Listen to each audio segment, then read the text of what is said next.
forecasts.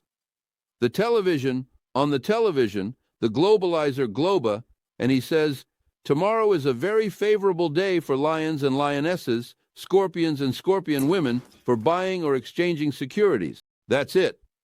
This doesn't mean that everyone will rush to change these securities, but 80–90% will do exactly that, according to the law of normal distribution. That's the calculation. In general, management through the law of normal distribution is a powerful thing. That's it. And after that, a financial crisis may erupt. So, what is being discussed here? Information, endowed with a certain measure, is thrown into society in many small elements. And the small elements behave in a probabilistically predetermined way. So after that, let's look at this picture. What is happening here? This is an unstructured way of management.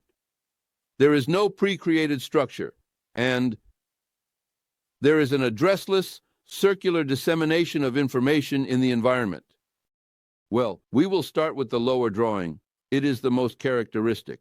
And then we will look at this. By the way, it also leads to an understanding, so to speak, of how God manages processes. For now, let's start with the lower one. Here is planet Earth. Here. Someone is throwing people into society here. He throws them here into another society. This is what he is saying. Allahu Akbar. And these behave like autopilots. They fly according to the truths that are told to them. And to these it is said, Jesus has risen. And these also behave probably in a certain way. Or they say, Karl Marx and Rosa Luxemburg are the best people of humanity. That is, they form this addressless dissemination of information, that is, teachings that seize the minds of people. And one teaching has seized these minds, while another teaching has seized these people. The one who created such an informational state at the right moment incites hatred of some against others, bang crash. Christians fight with Muslims. That is, indeed, religious clashes occurred. The oil has risen in price, you see, that is, as a result of this, without structural management.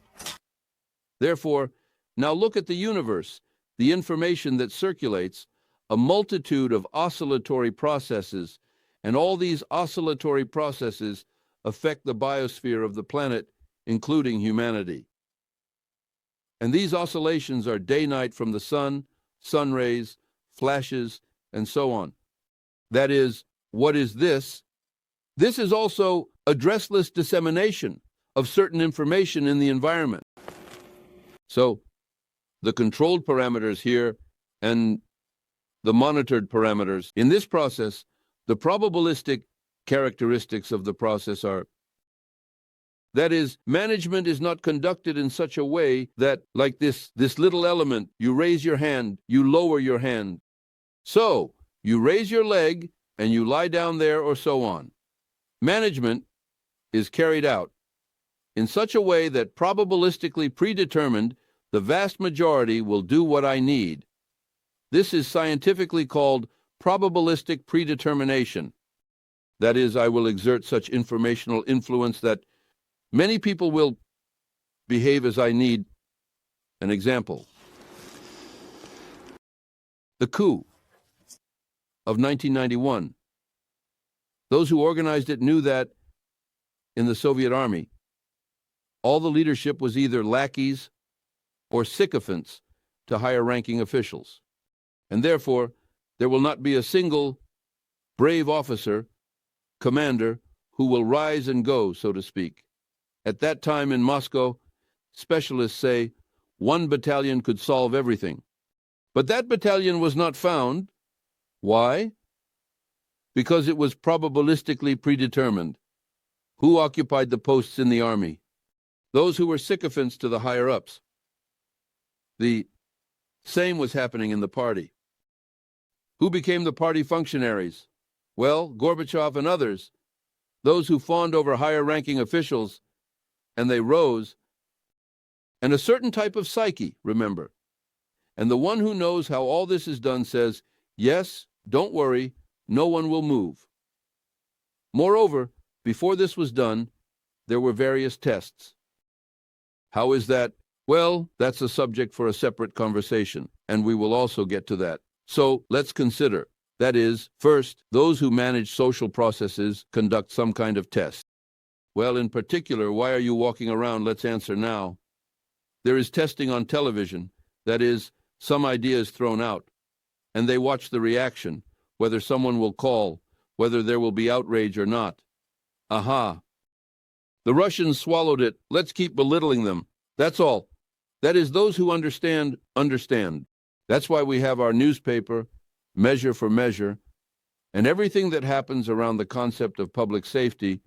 We do not overlook such things. We react to all tests and we say, guys, we understand everything you are doing. All these Solovyovs, Posners, Svanidzes, and others. So, how does this manipulate?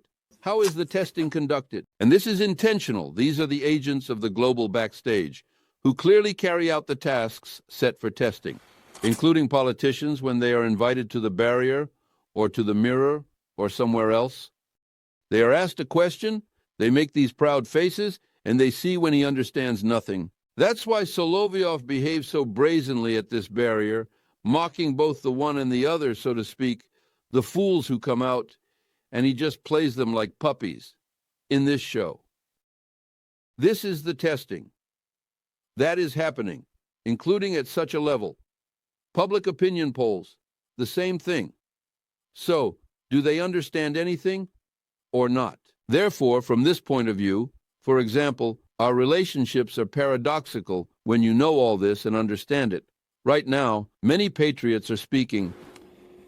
How bad they are for passing the law on referendums. Now the people cannot express their will. But let's ask the question, does the public understand what is happening?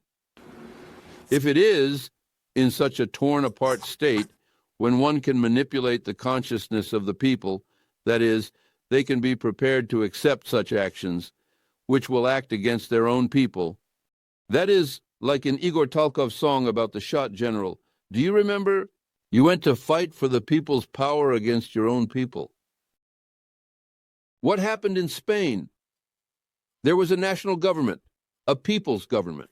They swept him away. By whose hands? The people themselves. They organized the sabotage of electric trains, remember. They drove the people out into the streets. Down with him. What does he understand about management? He understands nothing. Down with him. And they swept away the national government, the nationally oriented one, and with the hands of the people, they installed the internationalists who act in the interests of the global backstage. Here you have, so to speak, these referendums. That is, without knowledge of management theory, it is useless to talk about anything at all. In other words, this is pure nonsense. That is why we say we need to give people this knowledge so that they are not hostages of those who manipulate their consciousness. And for all of this, we need to know and provide people with these basic fundamentals. What am I talking about? About some complex, lofty, abstract things. Well, the combined method is the application of both in conjunction. So, an example of leadership management. Here is an example of an unstructured management method. Just imagine that this picture represents, here is the left bank, the right bank, the bottom, the river, water flows in the river. A chip is flying above. It floats in the foam of the waves. On the chip stands a leader, shouting at the top of his lungs, I will lift Russia off its knees. The people on the shore are watching and thinking, wow, what a cool Wolfowitz, what a smart guy. Look at what he's saying. And what is he saying? Well, here's what he's saying. So, around the leader, as always, there are advisors, many of them, among them, one or two advisors. Well, they are called the leader's secret advisors, who are, so to speak, very knowledgeable, wearing glasses, so to speak, smart, well-read, and they give the leader wise advice. He gives him something new to shine in front of the people, advice to impress the crowd. But where does he get this advice? Does he come up with it himself? No. Leaving the realm of official relations, he goes home or wherever, into the realm of unofficial relations.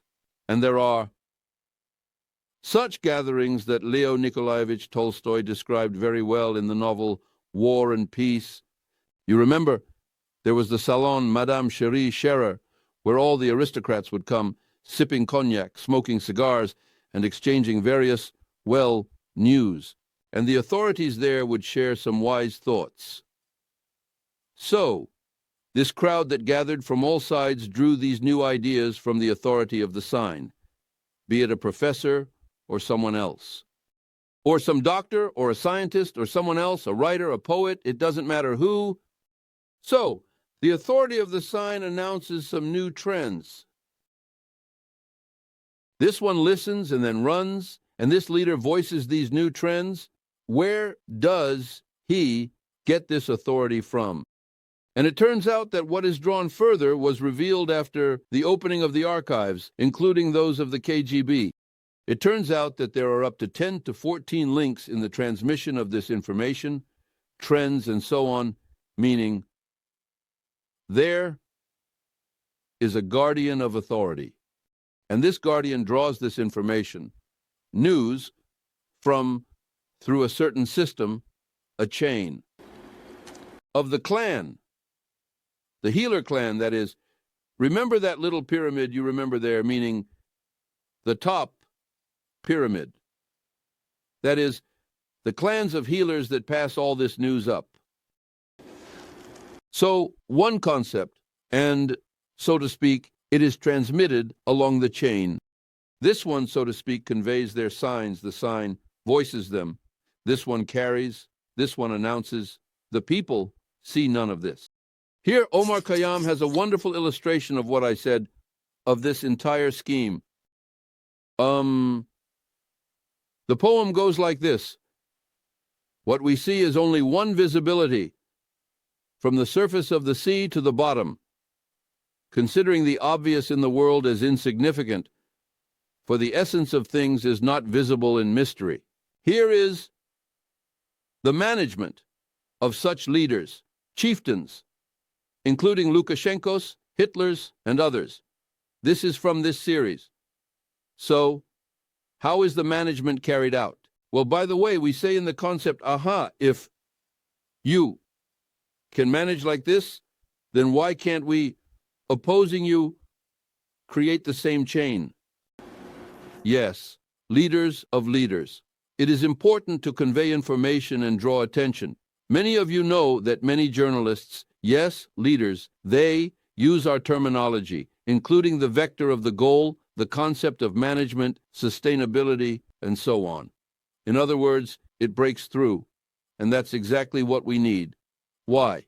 Because people start to perceive all of this, and those who know the concept, many of them already tell us, what are they saying in your language? Why? Because for them, it's something new. They are all fired up and ready. In other words, it's called competition. Here's one journalist, another journalist. This one is showing off. And the second one also wants to show off. Why? Because he has nothing. He runs to where something new is. These ones are saying something interesting, and he presents that as his own. I'm smart. Well, so be it. The information that is voiced affects people. In other words, he conveyed the information that we need. From our point of view, what difference does it make who said it? Petrov, Ivanov, Sidorov. Does it capture people's minds? It does. Is it good or bad? Good. Therefore, without realizing it, they are working for us. Those who understand, they silence us, but they can't hold it back, because it's called competition. Here, therefore, this is how unstructured management works.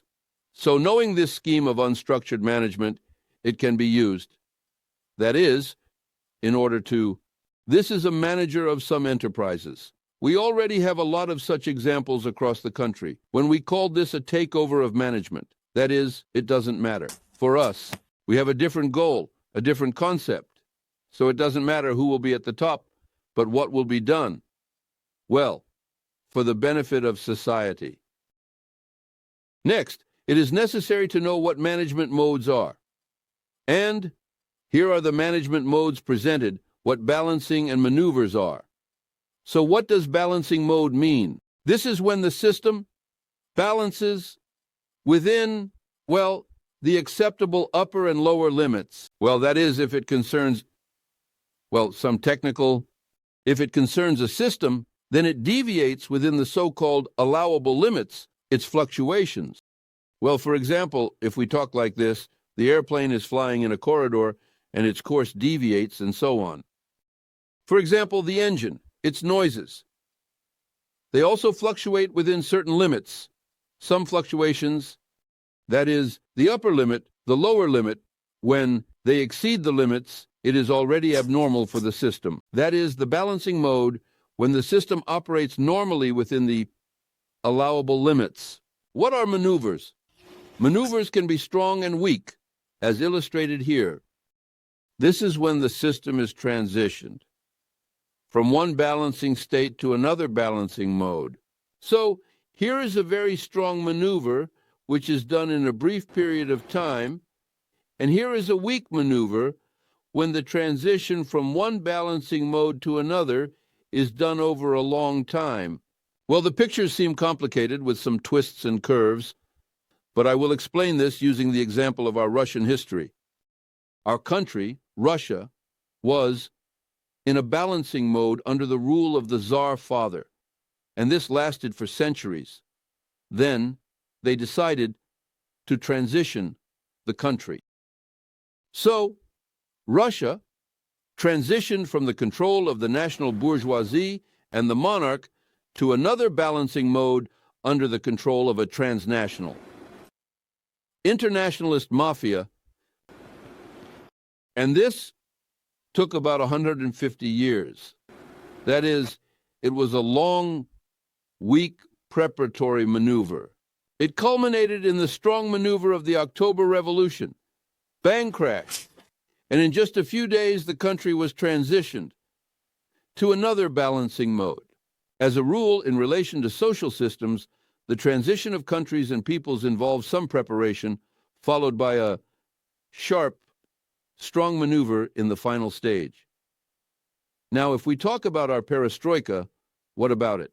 After the country was managed by Stalin, when we were in a balancing mode of building a just society, we, through brainless individuals, they led in Khrushchev, the Trotskyist, Brezhnev, Gorbachev, and so on. That is, they were preparing, if you remember, how many years were they preparing? From 1953 to 1985, when perestroika began, how many? Until the 90s, almost 40 years, they led us like the Jews in the desert under the leadership of Nikita Sergeyevich and so on. So, they led us and led us, but what did it all end with?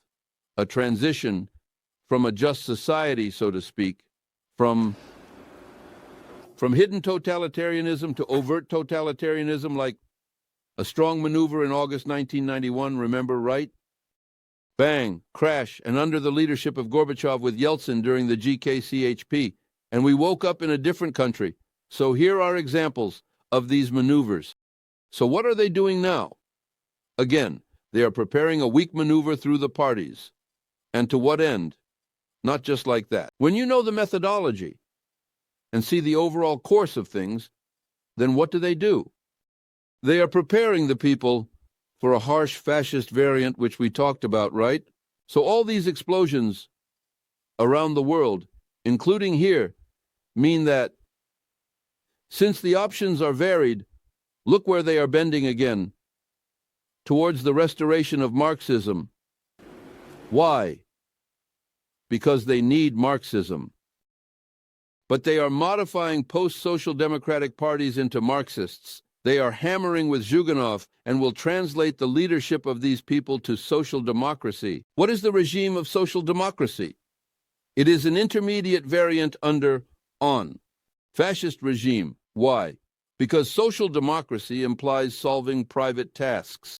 So social democrats say, people, workers, we will take care of you. What do we need to care about? About raising salaries, about some benefits and various payments, allowances. As long as they don't radically change this system, That's what social democracy is. But since social democracy cannot change the general course of things, it faces collapse. Under the leadership of social democrats, everything is collapsing, and the country is being led to the perception of fascism. On what basis did Hitler come to power? After social democracy, which brought Germany to its knees, the people gladly accepted the Führer. This is what is being prepared in relation to us. Therefore, this also needs to be known. Thus, management regimes are determined by the vector of the management goal. After this, what we have discussed, we can also recall the 5 types of power. So, in the introductory lecture, we talked about how we are being deceived by the notion of 3 independent branches of power: legislative, executive, and judicial. And I showed you with the example of my left hand. This is the finger of conceptual power. This is ideological. This is legislative, executive, and powerless judicial investigative power. Well, it was somewhat on an emotional level that laws are invented based on ideology and so on. Now, through the complete function of management, see how clearly, even more fully and clearly, it will appear that there are indeed 5 types of power. So, there is a complete function of management, which we have already covered. It consists of 7 points. The first is recognizing the environmental factor that affects the system, forming a stereotype for recognizing the factor for the future, forming the management goal vector, developing the management concept, organizing the structure that will do all this, monitoring activities, and maintaining operational status. Therefore, to implement all this by oneself, what powers should be in place? And look, the task of conceptual power is to recognize the factors that affect society, like it essentially shapes the goal vector in relation to each factor, and it forms the management concept for achieving these goals. This is where we talk about conceptual power and why we do not have it in our country. Because we do not know where we are heading, what we are doing, what the goal is, and so on. And we lack a management concept. What is conceptual power? It is autocratic by nature. This means it ignores all democratic procedures. It doesn't care about anything there. The majority, the cell has decided, but maybe the cell is wrong. After all, the majority does not mean it is true. Sometimes one person can stand against everyone, but he is right. How to determine? We will also address this question. That is, nothing is decided by the majority, but this concept is not good. She says the cell has decided. The majority of sheep approached the ballot boxes and dropped in their papers. That's democracy. The majority chose, and the fact that this majority was seduced at the expense of. They don't talk about the dumbing down of information. You see, they hide it. Therefore, conceptual power is arbitrariness. But arbitrariness is either moral or immoral. What kind of arbitrariness is prevailing now? Immoral. Satanic arbitrariness, and we speak against your immoral arbitrariness. We will oppose our moral arbitrariness, and we will see whose will prevail. Therefore, conceptual power is autocratic. And what is power? What is power? Everyone says, is power just a label on an office? Did Yeltsin really rule the country? No, everyone knows this. And who? The one who invests ideas into the minds of those who govern. That is, power is the realizable ability to govern. In practice, not just to declare one's intentions. And therefore, it is not necessary to have a label on your office. But if you are really governing, that's why we say our party is already really. And the concept of public safety governs social processes in society. And in this sense, we are the conceptual power that brings a certain concept of life into society. And then what? Ideological power wraps the concept in an attractive form for people. This is what I am specifically engaged in now. Together with all of you present here, we are creating a film, an educational one. For what purpose? so that people perceive all of this. What is it? We wrap the concept in an attractive form for people. We explain what it is, how, and why. That's it. And then what? Legislative power aligns legal norms and forms with the concept. The executive power brings the concept to life, and the judiciary maintains order. Here are 5 types of power, based on the complete functions of governance. So now we have reached this fist, remember what we discussed in the introductory lecture, the 5 types of power. It's not just for nothing. It means that laws are developed based on this understanding through the complete function of governance. Well, here on this diagram, the fist is depicted. You see, this embodies conceptual power, which is ideological power, legislative, executive, and the little finger of the powerless judicial investigative authority. Now, concluding this chapter on the general theory of management, we are talking about managing human society as a whole. What do we get here? And again, look, there is a little person. This means that they are managed by society. Society is managed by the Bermuda Triangle. So the legislative power, executive and judicial, that is state bodies, they manage society and the laws. The executive and judicial powers, they are managed. On one hand, there is now a satanic design, a life arrangement. This is their ideological power. And you will rule over many nations, but they will not rule over you. Here you go. It is realized as pluralism. Everyone can express their thoughts. There can be many opinions. Therefore, there are many management concepts, many gods, choosing any party. That is, here is your pluralism. It is realized in our Duma and so on. And what is pluralism? The realization of the principle, divide, pit against each other, and rule. That is, each party defends the interests of a part of society, and all the parties are at odds with each other, arguing, and in the end, nothing comes of it. Therefore, we say that we need to close management through the hierarchically highest encompassing management, that is, the divine design of life organization, to stop this idiotic pluralism and to establish feedback again through the hierarchically highest encompassing management. This will allow humanity on planet Earth to enter a sustainable management mode. After a short break, we will continue and will consider the following main provisions of the sufficiently general theory of management. Break.